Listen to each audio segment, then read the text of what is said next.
Hello viewers, I am Dr. Raza from New Delhi, practicing since 25 years. Acidity, सीने में जलन होना, जिसे मेडिकल टर्म्स में गैस्ट्रोइसोफेगल रिफ्लक्स कहते हैं या एसिडिटी रिफ्लक्स कहते हैं। तो आमतौर पर ये बहुत ज़्यादा लोगों को प्रॉब्लम हो रही है। सीने में जलन होना, खाना हज़म नहीं होता है और जो एसिड बनता है, जो तेज़ाब बनता है पेट में, जो खाने को डाइजेस्ट करता है, वो रिफ्लेक्स होकर ऊपर की तरफ आ जाता है ईसोफेगस में और गले तक आ जाता है, जिससे हमें सीने में जलन होती है, गले में जलन होती है, खट्टी खट्टी डकारें आती हैं, उल्टी जैसी मालूम होती है, भूख नहीं लगती, खाना हज़म नहीं होता, पेट फूला हुआ लगता है, गैस बहुत पास होती है और सीने में जलन होना, ये सिम्टम बहुत ही प्रोमिनेंट हैं। तो एसिडिटी का मतलब ही है कि एसिड तेज़ाब ज़्यादा बनना। आमतौर पर जब हम खाना खाते हैं तो मुंह के ज़रिए से खाना जो हमारे पेट में आता है, तो स्टमक में जब आता है तो स्टमक में वाल्व होती हैं, तो वो वाल्व खाने के बाद बंद हो जाती हैं, जिसकी वजह से क्या होता है कि जो एसिड है वो ऊपर की तरफ नहीं आता। लेकिन हम जब कभी ज़्यादा ओवर ईटिंग कर लेते हैं और आप के खाने में अगर आपने ज़्यादा highly season food, rich spicy food या नॉन वेज ज़्यादा खा लिया, ज़्यादा भारी खाना खा लेते हैं, तो उस वजह से क्या होता है कि पेट उसको नहीं अच्छे से डाइजेस्ट करता है, पेट में खाना अच्छे से नहीं हज़म होता, खाना इतना ज़्यादा ओवरलोड पेट में हो जाता है कि वो बाहर की तरफ, ऊपर की तरफ आने लगता है। तो उसमें क्या होता है कि वाल्व जब खुल नहीं बंद होते तो वो जो एसिड तेज़ाब जो खाने को टुकड़े टुकड़े करता है, डाइजेस्ट करता है और जो खानों में जितने भी पॉइजनस सब्सटेंस हैं, जो बैक्टीरिया वायरस हैं, उनको वो मारता है। तो एसिड की वजह से खाना हमारे बॉडी में, पेट में जब जाता है तो वो टुकड़े टुकड़े होता है। लेकिन जब ये ज़्यादा पेट में जाने लगता है, खाना हम टाइम पे नहीं खा रहे हैं या बदपरहेज़ी बहुत करते हैं, नॉन वेज ज़्यादा खाते हैं, अल्कोहल लेते हैं, तो उससे क्या होता है कि जो वाल्व जो है वो बंद नहीं हो पाते और एसिड रिफ्लेक्स होता है। एसिड तेज़ाब ऊपर की तरफ आने लगता है, जिससे सीने में जलन और गले में जलन होने लगती है।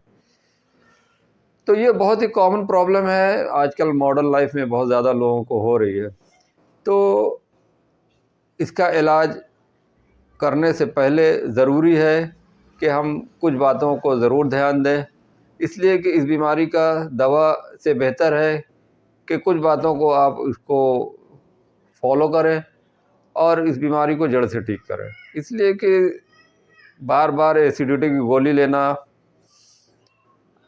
एंटी एसिड सिरप लेना या टैबलेट लेना, ये कोई परमानेंट सॉल्यूशन नहीं है और एलोपैथिक में भी इसका परमानेंट इलाज नहीं है। अगर आप जब तक एसिडिटी की गोली खा रहे हैं या रेंटेक ले रहे हैं या ये आपके एलुमिनियम बेस सिरप ले रहे हैं या मैग्नीशियम बेस या कैल्शियम बेस जो सिरप लेते हैं, जो अल्कलाइन होता है, जो उसको डाइजेस्ट करता है, एसिड को डाइजेस्ट कर देता है, जिससे हमें जलन में आराम मिलता है। ये आधे एक घंटे तक तो इस दवा का असर होता है, लेकिन ये बार बार एसिडिटी की प्रॉब्लम होती है, बार बार जलन होती है। तो इसको आप इग्नोर ना करें, इसके बहुत ज़्यादा साइड इफ़ेक्ट भी इन दवाओं के होते हैं और एसिडिटी ज़्यादा होने के बाद क्या होता है कि आपको सीरियस कॉम्प्लिकेशन भी हो सकते हैं। तो इसलिए 3 यहाँ पर मैं कुछ ख़ास बातें बता रहा हूँ, 3 बातें मैं बता रहा हूँ, इन 3 बातों को आप ज़रूर फॉलो करें, तो जिससे आपकी ये एसिडिटी की जो परेशानी है रोज़ रोज़ हो रही है, जिसकी वजह से आप खाना नहीं खा पाते, खाना अच्छे से डाइजेस्ट नहीं होता, तो ये फॉलो करने के बाद आप अच्छे से खाना खा सकते हैं, खाने को डाइजेस्ट कर सकते हैं और एसिडिटी जलन से आप हमेशा के लिए छुटकारा पा सकते हैं। तो पहला स्टेप ये है करना है कि आपको मोड ऑफ लिविंग सुधारना है, दूसरा है डाइट और तीसरा है मेडिसिन। तो मोड ऑफ लिविंग और डाइट से आप अपने को कंट्रोल कर सकते हैं, अपनी लाइफ को इसके ज़रिए से एसिडिटी आप ठीक कर सकते हैं और मेडिसिन की भी ज़रूरत बाद में पड़ती है। अगर आपको इन दोनों से फॉलो करने के बाद भी आपको आराम नहीं मिल रहा है तो फिर आप मेडिसिन आपको देनी पड़ेगी। तो इसके लिए भी होम्योपैथिक में बहुत अच्छी अच्छी दवाएं हैं, लेकिन मैं पहले आपको कुछ ज़रूरी बातें बताता हूँ मोड ऑफ़ लिविंग के बारे में। मोड ऑफ़ लिविंग आजकल मॉडर्न लाइफ में बहुत ज़्यादा लोगों की बिगड़ चुकी है। खाना टाइम पे नहीं खाते, या खाने का जो गैप है बहुत ज़्यादा गैप होता है। 2 बार खाना अगर खा रहे हैं तो वो बहुत हेवी डाइट ले रहे हैं, तो वो भी सही नहीं है। रात में देर तक सो रहे हैं, सुबह देर तक उठ रहे हैं, ड्रिंक ले रहे हैं, अल्कोहल इस्तेमाल करते हैं ज़्यादा, चाय कॉफ़ी बहुत ज़्यादा यूज़ करते हैं, कॉफ़ी और आपके स्मोकिंग की भी बहुत ज़्यादा लोगों को लत है, उससे भी ये प्रॉब्लम बढ़ती है। गुटखा है, पान है, कोल्ड ड्रिंक है, आइसक्रीम है, ये सब हमारी मोड ऑफ़ लिविंग में आते हैं। इनको आपको बदलना होगा, प्रॉपर टाइम पे उठना पड़ेगा आपको। सुबह उठने के बाद एक्सरसाइज करें या वॉकिंग करें। हमेशा खाली पेट आप एक्सरसाइज करें, कभी भी खाने के बाद एक्सरसाइज न करें। सुबह में खाली पेट होने के बाद आप एक्सरसाइज करें, वॉकिंग करें। दिन में खाने के बाद आप फ़ौरन न लेटें, आराम न करें। कम से कम खाने के 2 घंटे बाद आप लेटें या आराम करें। इसी तरह रात में भी आप खाना खा के फ़ौरन न लेटें। खाना खाने के कम से कम 3 घंटे के बाद आप रात में सोएं। अगर आप 11 बजे सोते हैं तो आप 8 बजे तक खाना खा लें, या अगर 9 बजे खाते हैं तो 12 बजे तक आप खाएं। तो ये कम से कम 3 घंटे का आपको गैप होना चाहिए। रात में खाने के बाद आप ज़रूर वॉकिंग करें। इससे क्या होगा कि जो आपका एसिड तेज़ाब बन रहा है वो अच्छे से डाइजेस्ट खाने को करेगा और ऊपर की तरफ फिर तेज़ाब नहीं आएगा। तो डाइट में मैंने बताया, दूसरा आप फॉलो करें डाइट। तो डाइट में क्या होता है, डाइट में आप नॉन वेज बहुत ज़्यादा इस्तेमाल न करें, मिर्चा मसाला तेल इनका परहेज़ करें। खाने को खूब चबा चबा के खाएं, आराम से धीरे धीरे खाएं, कभी भी खाना जल्दबाजी में न खाएं, और हमेशा माइंड को कंसंट्रेट करें एक जगह पर। स्ट्रेस बिल्कुल ना लें। स्ट्रेस है आपको और खाना भी खा रहे हैं तो वो आपको खाना कभी भी डाइजेस्ट नहीं होगा। इसलिए कि जो गैस्ट्रिक सिक्रेशन होता है, जब आपका माइंड रिलैक्स रहता है तभी ये पेट से गैस्ट्रिक सिक्रेशन होते हैं जो खाने को डाइजेस्ट करते हैं। तो इसलिए आप फ्री माइंड होकर खाएं, आराम से धीरे धीरे चबा चबा के खाएं। खाना हमेशा लाइट लें। पानी का इस्तेमाल खाने के दौरान न करें। बहुत लोगों की आदत है कि पानी बार बार खाने के दौरान पीते हैं, तो वो भी सही नहीं है। या खाने के दौरान लोग कोल्ड ड्रिंक भी पीते हैं, तो वो भी अवॉइड करना है। खाने में हाइजेनिक फूड लें, जितना रॉ मटेरियल्स है वो ज़्यादा यूज़ करें, सलाद का ज़्यादा इस्तेमाल करें, सब्ज़ियां ज़्यादा खाएं, और खाने को एक बार में ज़्यादा से ज़्यादा ना खाएं बल्कि टुकड़े टुकड़े में खाएं। अगर पॉसिबल हो तो दिन भर में 4-5 बार आप खाना खाएं, थोड़ा थोड़ा करके खाएं। जिनको ये प्रॉब्लम है उनको ये फॉलो करना होगा। खाने में जैसे सुबह शाम जो खाते हैं तो बीच में बहुत ज़्यादा गैप हो जाता है, तो उस गैप को ज़्यादा नहीं करना है। 2-2 3-3 घंटे बाद आप थोड़ा बहुत खाएं। इससे क्या होगा कि एसिडिटी जलन की जो शिकायत है उसमें आराम मिलेगा। तो ये 2 बातों को ज़रूर फॉलो करें। वेट को कम करें। अगर वेट आपका बहुत ज़्यादा है तो वेट को कम करें। वेट ज़्यादा होने से भी पेट पे प्रेशर पड़ता है, फैट ज़्यादा जमने की वजह से भी आपको एसिडिटी की शिकायत हो सकती है। तो इन सब बातों का ज़रूर फॉलो करें। अगर इन दोनों चीज़ों से आपको आराम नहीं मिलता, लेकिन मेजॉरिटी केसेस में 90% लोग इससे अच्छे हो जाते हैं। अगर उसके बाद भी आपको आराम नहीं मिल रहा है तो आप होम्योपैथिक दवाओं का सहारा लें। कुछ दवाएं हैं जो मैं बताता हूं, उनको सिम्टम के अनुसार लें और रेगुलर खाएं। जैसे मैंने बताया कि पहली दवा है रोबिनिया एसिडिटी के लिए बेहतरीन नंबर 1 होम्योपैथिक दवा है। इसमें सीने में जलन होना, खट्टी डकार आना, पेट भरा लगना, उल्टी जैसी मालूम होना, भूख नहीं लगना, तो ये रोबिनिया का प्रोमिनेंट सिम्टम है।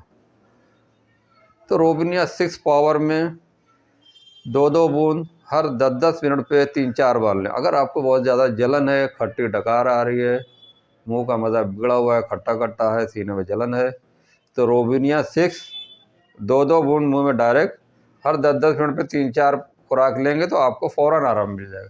उसके बाद आप इसको सुबह दोपहर शाम करके 2-3 दिन लें तो आपको ये प्रॉब्लम आराम मिल जाएगा, पूरी हमेशा के लिए अच्छी हो जाएगी। तो लेकिन खाने का भी परहेज़ रखें और अपना जो मोड ऑफ लिविंग है, टाइम पे खाना खाना, टाइम पे उठना, एक्सरसाइज करना, इसको भी ज़रूर फॉलो करें। दूसरी दवा है नस भूमिका। नस भूमिका आज के ज़माने के अनुसार बहुत ही अच्छी दवा है। नस भूमिका बहुत ही ज़्यादा गैस में, एसिडिटी में बहुत ज़्यादा होम्योपैथिक में यूज़ की जाती है। जिसको देखो हर कोई नस भूमिका लेता है, गैस हो गई फ़ौरन नस भूमिका दो, लेकिन ज़रूरी नहीं है कि सबको फ़ायदा हो। अगर आपका सिम्टम मैच करे तभी आप नस भूमिका लें। नस भूमिका का सिम्टम क्या होगा कि उसमें भी सीने में जलन होगी, गैस प्रॉपर नहीं निकलेगी, पेट प्रॉपर साफ़ नहीं होगा, इनकम्प्लीट स्टूल होगा, थोड़ा थोड़ा करके बार बार स्टूल जाना पड़ता है, या थोड़ी थोड़ी डकार आती है, खुल के गैस पास नहीं हो रही है, सीने में जलन हो रही है। और सबसे ज़्यादा इसका प्रोमिनेंट सिम्टम ये है कि मोड ऑफ लिविंग आपकी बहुत ख़राब है। आप टाइम पे खाना नहीं खाते, खाना आप जल्दी जल्दी तेज़ी से खाते हैं, खाना अच्छे से चबा भी नहीं रहे हैं, खाने के बीच में गैप बहुत ज़्यादा होता है, काम करते वक्त आप खाना खा रहे हैं, ध्यान आपका कहीं है, खाना आप खा रहे हैं, रात में आप लेट सोते हैं, या कोल्ड ड्रिंक, आइसक्रीम या चाय कॉफ़ी जो बहुत ज़्यादा यूज़ करते हैं, जो ड्रिंक ज़्यादा लेते हैं, अल्कोहल, स्मोकिंग करते हैं, जिनको काम का लोड बहुत ज़्यादा है, काम दिन रात उनको काम, इनको टाइम नहीं है कि खाना पीना टाइम पे खा पाएँ। तो ये आज के मॉडर्न लाइफ के हिसाब से नस भूमिका बेस्ट मेडिसिन है। तो नस भूमिका भी आप अगर बहुत ज़्यादा तकलीफ़ में है तो आप 10-10 मिनट पे 2-3 बार नस भूमिका 6 डायरेक्ट 2-2 बूंद 10-10 मिनट पे 3 बार लें, इससे आराम मिल जाए तो फिर आप इसको रोज़ रात में या सुबह शाम करके 2-2 बूंद कुछ दिनों तक लें, जिससे ये प्रॉब्लम आपको ठीक हो जाएगी। इसी तरह एक दवा है natrum phos. Natrum phos biochemic tablet आती है, 6 पावर में आती है। ये भी सीने में जलन होना, खट्टी खट्टी डकार आना, और इसका एक सिम्टम ये है कि ज़बान का जो टंग का कलर है वो येलो कलर का हो जाता है, डार्क येलो। अगर येलो कलर की टंग हो रही है, आँखों में पीलापन आ रहा है, तो इसमें आप नाइट्रम फॉस 6 टैबलेट, इसको आप रेगुलर 4-4 टैबलेट 3 बार लें। इससे आपकी जो प्रॉब्लम है, जो ज़बान का येलो कलर है, या आपको जॉन्डिस हो रहा है, पीलिया हो रहा है, तो उसमें भी ये बहुत अच्छा काम करती है। जॉन्डिस अगर है तो ये मैं बताना भूल गया कि नस भूमिका में का भी सिम्टम होती है कि जॉन्डिस अगर आपको पीलिया बहुत ज़्यादा है, यूरिन येलो हो रहा है, स्टूल कलर लाइट कलर हो रहा है, या येलो पिगमेंटेशन स्किन में हो रही है, खुजली हो रही है, तो उसमें नस भूमिका भी अच्छा काम करती है। इसको भी आप 2-2 बूंद सुबह शाम करके ले सकते हैं। इसी तरह पल्सटिल्ला है, पल्सटिल्ला 6 पावर में, इसको भी आप यूज़ करें। पल्सटिल्ला का सिम्टम क्या होगा कि जब भी कोई हेवी रिच फैटी फूड हम खाते हैं, तला हुआ ज़्यादा खाने से, फैटी फूड खाने के बाद आपको गैस की शिकायत हो रही है, सीने में जलन हो रही है, उल्टी मालूम हो रही है, बच्चों को उल्टी हो रही है, खाना नहीं बच्चे खा रहे हैं, भूख नहीं लगती, बच्चे वो जैसे माइल्ड होते हैं, बहुत ज़रा ज़रा सी बात पे रोने लगते हैं, तो वो बच्चे जो माइल्ड हैं, जो बहुत सीधे साधे हैं बहुत ही, और उनको प्यास बिल्कुल नहीं लगती, पानी नहीं पीते, खाना भी बिल्कुल नहीं खाते, हर वक्त रोते रहते हैं, खाना देख के रोना शुरू कर देते हैं, वो चाहते हैं कि हर वक्त उनको गोद में लेकर टहलाएं, उनको प्यार करें। तो बच्चों के लिए पल्सटिल्ला भी अच्छी दवा है, और बड़ों को भी दे सकते हैं। बड़ों में अगर रिच फैटी फूड आपको नहीं डाइजेस्ट हो रहा है, तली हुई चीज़ बिल्कुल आपको हजम नहीं हो रही है, तो आप पल्सटिल्ला 6 पावर में ये भी 2-3 बार लें। इसी तरह एंटीम क्रूड है। एंटीम क्रूड का सिम्टम भी बहुत ही अच्छी दवा है गैस के लिए। इसका प्रोमिनेंट सिम्टम पेट पर ही होता है, और आपको अगर गैस हो रही है, जलन, ये तो कॉमन सिम्टम आपको आ ही रहे हैं, लेकिन इसमें सबसे बड़ा सिम्टम ये है कि आपकी जो टंग है, जो ज़बान का कलर है एकदम वाइट कोटेड सफ़ेद, जिसे ने कहते पेस्ट लगा दिया सफ़ेद। अब इस साइन पर भी एंटिम क्रूड दे सकते हैं। एंटिम क्रूड का ये बहुत ही प्रोमिनेंट सिम्टम है। अगर ज़बान पर वाइट कोटेड टंग है, सफ़ेद पेस्ट किसी ने लगा दिया, ऐसा सफ़ेद कलर की जीभ हो रही है और मुंह से बदबू आ रही है, खट्टी खट्टी डकार आ रही है, भूख नहीं लग रही है, उल्टी मालूम हो रही है, तो ये गर्मियों में अगर ये सिम्टम बहुत ज़्यादा आते हैं तो एंटी क्रूड इसके लिए बेहतरीन दवा।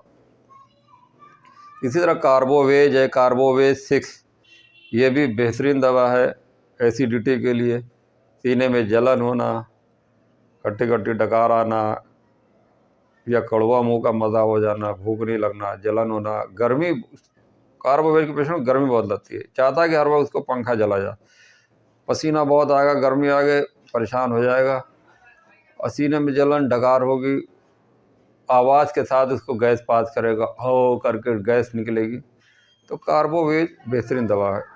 कार्बोवेज 6 ये भी आप 2-2 बूंद 3 बार दें। रोबिनिया जो मैंने बताई थी, ये नंबर 1 दवा है। अगर आपको नॉनवेज नहीं डाइजेस्ट हो रहा है, आपने ज़्यादा खाना खा लिया, हेवी फूड खा लिया, तो उसमें रोबिनिया है। नस वोमिका जैसे मैंने बताया कि अगर ज़्यादा आप खाना खा लेते हैं, ओवर ईटिंग कर लेते हैं, या कोई चीज़ आपको पसंद आ गई, ओवर ईटिंग करने के बाद ये सिम्टम ज़्यादा आ रहे हैं, एसिडिटी हो रही है, जलन हो रही है, पेट साफ़ नहीं हो रहा, गैस पेट में भर गई है, निकल नहीं रही है, सीने में दबाव मालूम हो रहा है, घबराहट हो रही है, चिड़चिड़ापन आ रहा है, तो नस वोमिका इसमें बेहतरीन काम करती है। इसी तरह कार्बोवेज जैसा बना गर्मी लगती है, लेकिन कार्बोवेज नस में ये डिफरेंस है कि नस वोमिका को गर्मी नहीं लगती है, उसको ठंड ज़्यादा लगती है, और कार्बोवेज को गर्मी ज़्यादा लगती है। तो ये 2 सिम्टम आप ज़रूर डिफरेंस रखें, इसलिए कि कार्बोवेज भी सीने में जलन में बहुत अच्छा करती है और नस वोमिका भी। तो इन सब दवाओं को फॉलो करें और मोड ऑफ लिविंग को सही करें, डाइट को सही करें, उसके बाद फिर दवाओं को यूज़ करें। तो दोस्तों इन सब चीज़ों को फॉलो करें। वीडियो पसंद आया हो तो लाइक करें, शेयर करें, और जिन लोगों ने अब तक मेरे चैनल को सब्सक्राइब नहीं किया तो प्लीज़ सब्सक्राइब